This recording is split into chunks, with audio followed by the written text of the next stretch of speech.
You dig a pit at the edge of the world. Not a grave, a small pit, about a forearm across. You pour in milk and honey, then wine, then water. You scatter barley over the top, and then you cut the throats of a ram and a black ewe and let the blood run down into the hole. And you wait.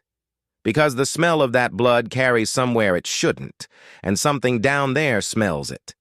They come up out of the dark in a crowd, brides, old men, young men, soldiers still wearing the armor they died in, and every one of them wants the blood. So you sit there with your sword drawn, holding back the dead, because you cannot let the wrong one drink first. This is the strangest chapter in the whole Odyssey. It's also the one that every story since has copied. Here's why he's down here. Circe told him he couldn't sail home yet. First he had to sail down. He needs directions from a man who is already dead, Tiresias, a blind prophet from Thebes. So the crew sails past the edge of the known world, to a country called the Land of the Cimmerians, where the sun never comes out. No dawn, no daylight, ever. Just fog. And the first ghost that comes is a shock, because he isn't famous. It's Elpenor, one of Odysseus's own crew, the youngest man on the ship and not the sharpest. He'd got drunk on Circe's roof, fallen off, and broken his neck, and nobody noticed. They sailed away without him. His body is still lying up there, unburied.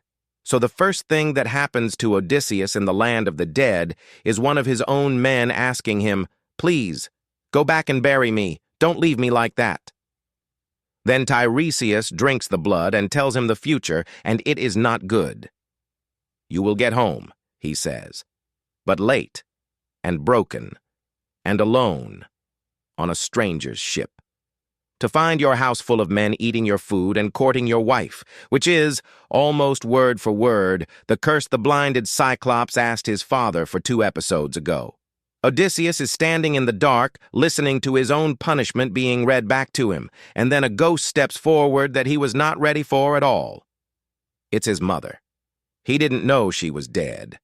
He left for the war, and she was alive and well.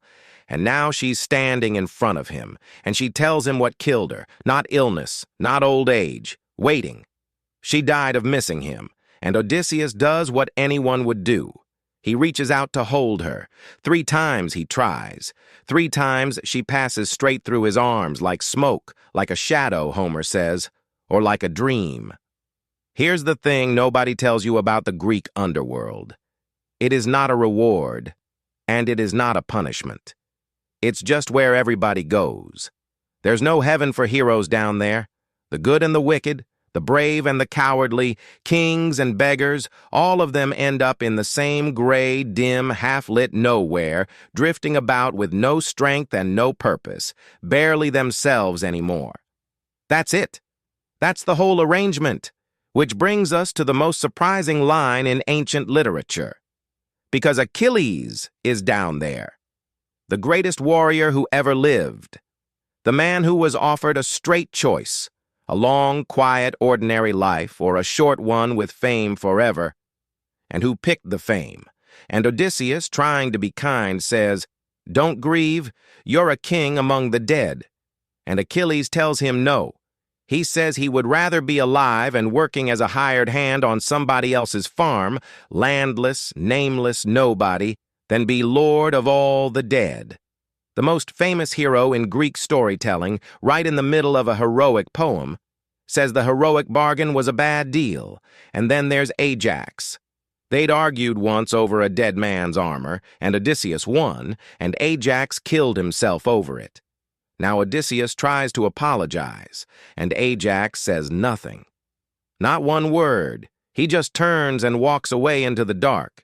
3,000 years later, it is still the most devastating silence in literature. Eventually, the crowd of the dead grows and presses in, and something in Odysseus finally breaks. The cleverest man in the world panics, runs for the ship, and rows. So the next time you catch yourself grinding away at something, mostly because of how it'll look later, the legacy, the record, what gets said about you when you're gone, remember there's a man in a poem who actually got all of it. He got the fame.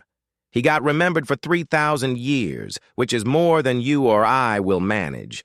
And when somebody finally asked him whether it had been worth it, he said he'd trade the entire thing for one more ordinary afternoon.